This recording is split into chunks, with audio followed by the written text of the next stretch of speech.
मथां छा लिखी छा लिखां छा लिखी छा लिखां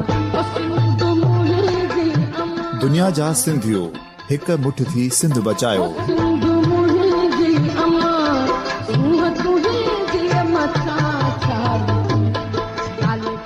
सिंध जो क़ौमी आवाज़ radio voice of Sindh London.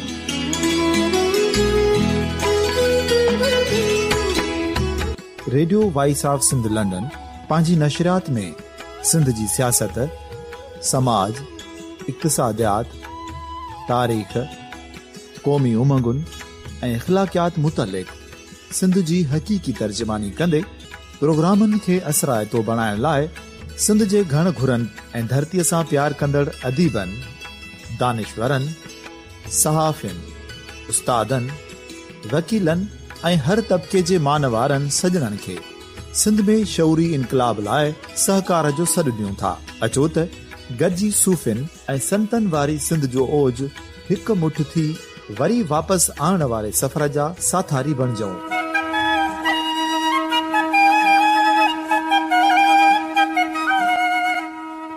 हिक नए सुबुह जी शुरूआत जो पड़ाॾो घर घर, ॻोठ ॻोठ ऐं शहर शहर ताईं पहुचायो।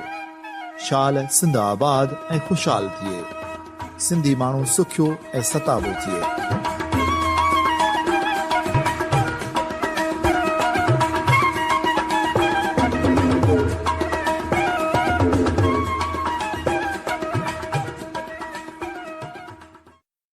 Radio voice of Sindh London जे प्रोग्राम ख़बरुनि जी दुनिया में अॼु जो अहम ऐं चूंड कालम जेको तहरीर कयो आहे नूर सिंधी, उनवान आहे सखणा नारा, कूड़ा वाइदा ऐं मुदे ख़ारिज सियासत। अवां जे समातुनि जे नज़र कंदा था हलूं। नूर सिंधी पंहिंजे कालम में लिखे थो त असांजे मुल्क जी सियासत जा रंग ई निराला आहिनि। ॾींहों ॾींहुं सियासत में मुनाफ़िक़त, अनापरस्ती, मुफ़ाद परस्ती ऐं मौक़े परस्ती वधी रही आहे। सियासी पार्टियुनि जा अॻुवान पंहिंजे ज़ाती मुफ़ादनि में गॾिजी माल मेड़ण या मुफ़ाद ख़तम थिया या मुफ़ादनि में थोरी कमी अची वई त कुझु जा जिगरी दोस्त ऐं हिक ॿिए जा गीत ॻाईंदड़ बि दुश्मन थियो वञनि ऐं हिक ॿिए ख़िलाफ़ ज़ातियात ते लही अचनि था। 12 मई कराचीअ वारे वाक़े ते पीपी चेयरमैन बिलावल भुट्टो ज़रदारी जे जलसे में हिन ॾाढो सुंदर ॻाल्हायो।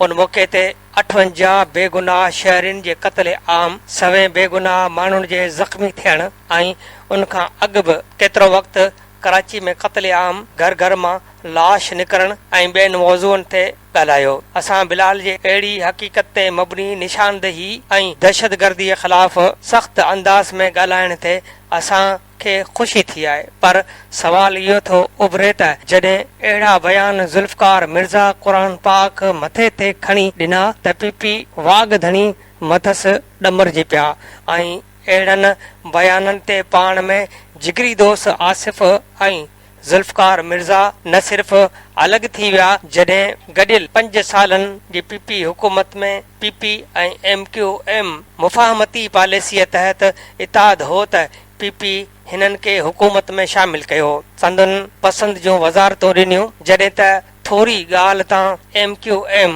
नाराज़ थींदी हुई त पीपी वागधणी रहमान मलक ऐं ॿियनि पीपी अॻवाननि जी मरफ़त खे मिंथ मेड़ करे परचाईंदा हुआ ऐं हिननि जी ख़्वाहिश ते सिंध जी तारीख़ में बल्दियात जो ॿिठो निज़ाम नाफ़िज़ कयो, जेको सिंध जे अवाम जे एहतिजाज ते ईअं न थी सघियो। शहीद राणी मोहतरमा बेनज़ीर भुट्टो जे फर्ज़ंद बिलावल लाइ लखें इज़तूं, पर जेके हक़ीक़तूं आहिनि से आहिनि। जेको सच आहे उहो आहे, उन खां चाहींदे बि इनकार नथो करे सघिजे। बिलावल जलसे में इहा ॻाल्हि ॾाढी भली कई त 12 मई जे कराचीअ वाक़े में शहीद थियलनि जा वारिस सवाल कनि था त असांजे प्यारनि जो कहिड़ो ॾोह हो। बिलाल हुन वाक़े जे शहीद थियलनि खे इंसाफ़ ॾियो, शहीद भुट्टो खे इंसाफ़ ॾियो, शहीद राणीअ खे इंसाफ़ ॾियो। बिलावल जे अहिड़े मुतालबे जी हिन मुल्क जा साञावंद माण्हू हिमायत कनि था ऐं अहिड़े मुतालबे खे वरजाइनि था। साञावंद बिलावल भुट्टो जे अहिड़े मुतालबे ते हैरान बि आहिनि त पीपी जी सिंध में 10 सालनि जी हुकूमत में 12 मई वाक़े ते शहीद ऐं ज़ख़्मी थियलनि खे इंसाफ़ न ॾिनो वियो। कराचीअ में रत जी रांदि वरजाईंदड़नि कराची में गाॾियुनि खे बाहियूं ॾिनियूं।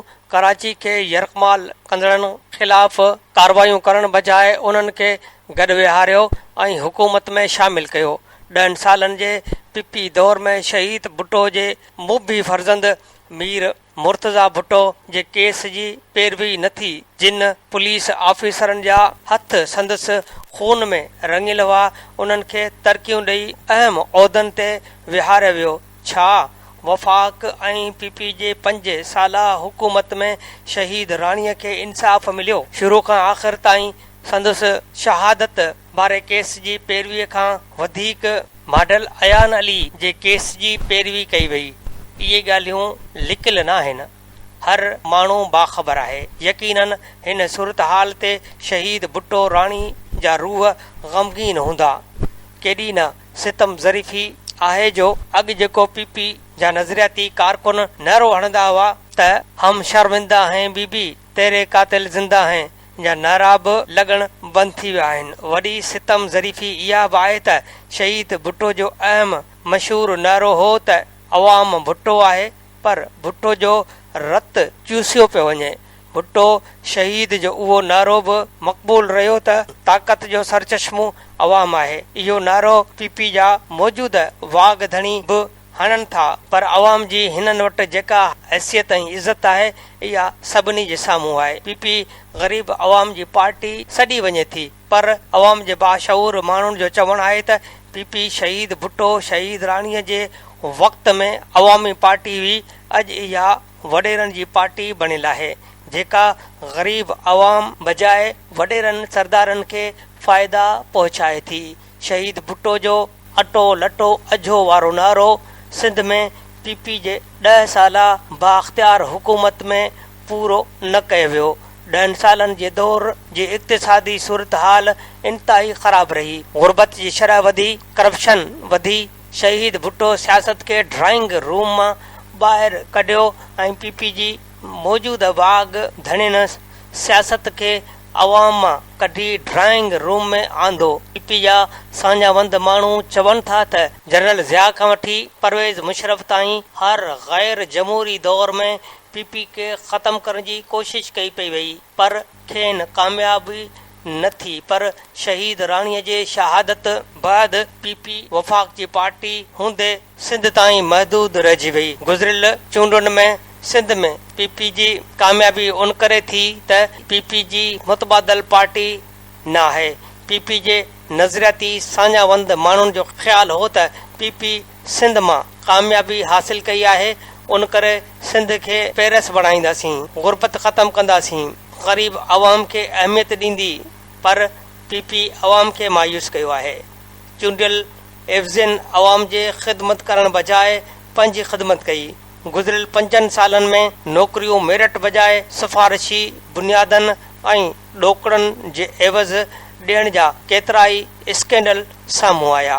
सिंध में तइलीम सिहत तबाह आहे। 95% अवाम पीअण जे साफ़ पाणीअ खां महरूम आहे। सिंध जी ज़राअत हुकूमती ग़लति पॉलिसियुनि करे तबाह आहे। ऑफिसनि में जाइज़ कमनि ते ॾोकड़ वरिता वञनि था। पंहिंजे जाइज़ मसइलनि जे हल लाइ एहतिजाज कंदड़ लेडी हेल्थ वर्करनि, उस्तादनि, पैरामेडिकल स्टाफ, आबादगारनि ऐं ॿियनि जा मुतालबा मञण बजाए मथनि तशदुद कयो वियो। लठियूं वसाई वयूं। सिंध में ज़राअत मुकमल तौर तबाह आहे। आबादगार ऐं हारी मुआशी तौर तबाह आहिनि। अॻु तरक़ियाती कमनि ते ऑफिसर मुख़्तसिर कमीशन वठंदा हुआ, हाणे उन्हनि बि कमीशन वधाए छॾी आहे, जॾहिं त चूंडियल एवज़ी वॾियूं कमीशनूं वठण जा इल्ज़ाम लॻी रहिया आहिनि। खिलजड़ी ॻाल्हि आहे त पीपी अॻवान सैयद खुर्शीद शाह ॿिए सूबे में जोशीली तकरीर कंदे चयो त तइलीम ऐं सिहत जे तरक़ी ॾिसणी आहे त मूंसां गॾु सिंध हलो। संदसि अहिड़े बयान ते सोशल मीडिया ते भोग लॻा पिया आहिनि, छाकाणि त तइलीम ऐं सिहत जी सिंध में ॿेड़ी ॿुॾी पई आहे। सरकारी इस्पतालुनि में प्रोफेसर डॉक्टर अचनि नथा, दवाऊं आहिनि कोन। सरकारी इस्पताल अवाम लाइ बेलाभ बणियल आहिनि। रोज़ानो मीडिया ते इस्पतालुनि जी ख़राब हालत जूं ख़बरूं नज़र ईंदियूं आहिनि। तइलीम ते 5 सालनि में 600 अरब रुपया ख़र्च करण जे बावजूदि 23,000 खां वधीक स्कूलनि में पीअण जो पाणी न आहे। 28,000 स्कूलनि में बिजली न आहे। 4 लख खां वधीक ॿार स्कूल छॾे विया आहिनि। 6,000 खां वधीक स्कूल बंदि आहिनि, जेके तइलीम खाते एमरजेंसी लॻाइण जे बावजूदि खुली न सघिया आहिनि। हज़ारे स्कूलनि जूं बिल्डिंगूं ज़ुबूं हाल आहिनि। 45,000 स्कूलनि में साइंस लैब न आहिनि। तइलीम खे बहितर बणाइण लाइ अमली तौर कदम न पिया खया वञनि। शहीद बेनज़ीर भुट्टो जे वक़्त में पीपी 2 दफ़ा इक़्तिदार में आई, जंहिंखे अवाम जी ख़िदमत करण, गुरबत ख़तम करण जी कोशिश जे ॾोह में वक़्त खां अॻु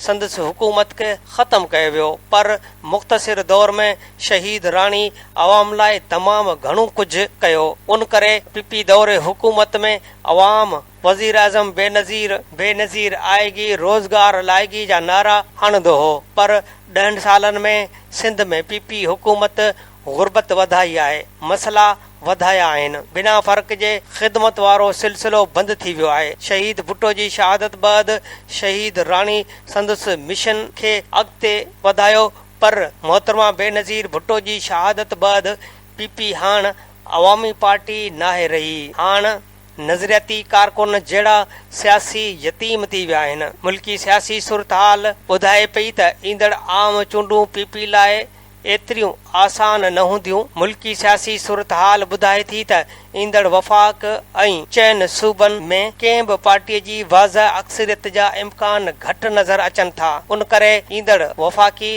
ऐं सूबाई हुकूमतूं गॾियल अचण जो इम्कान आहे। बिलावल भुट्टो तोड़े पीपी क़यादत कहिड़ियूं बि दवाऊं करे, कहिड़ा बि सियासी बयान ॾे, पर हाणे अवाम में शऊर आहे।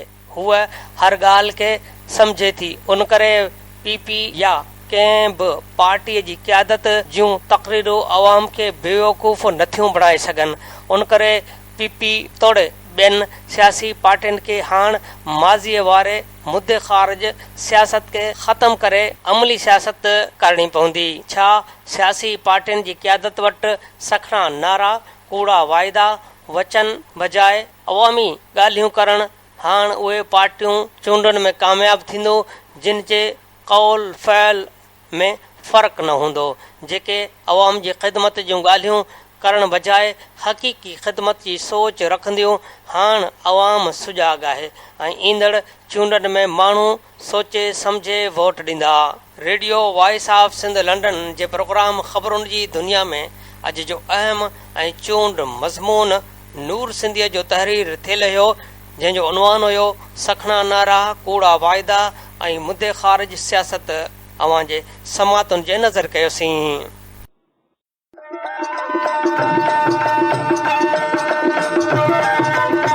दुनिया जो पहिरियों Sindhi web radio voice of Sindh London पंहिंजी नशरियात में सिंधी कम्युनिटीअ जो क़ौमी, समाजी ऐं सक़ाफ़ती तर्जुमान जी हैसियत में कमु करे रहियो आहे। मुख़्तलिफ़ प्रोग्राम ऐं लोक मौसीक़ी वसीले दुनिया जे सिंधनि खे हिकु लड़ीअ में पोइण जी कोशिश करे रहियो आहे। Radio voice of Sindh London खे सिंधी वॾे अंग में ॿुधी रहिया आहिनि। रेडियो खे अञा वधीक बहितर प्रोग्रामनि में मुस्तक़िल बुनियादनि ते हलाइण लाइ सिंधी कम्युनिटी पारां माली सहकार जी ज़रूरत आहे। सिंधनि जो क़ौमी आवाज़ radio voice of Sindh London कारोबारी न पर निज सिंधी कम्युनिटी बेस्ड रेडियो आहे। माली सहकार लाइ बैंक अकाउंट जा तफ़सील रेडियो जी वेबसाइट ते मौजूदु आहिनि।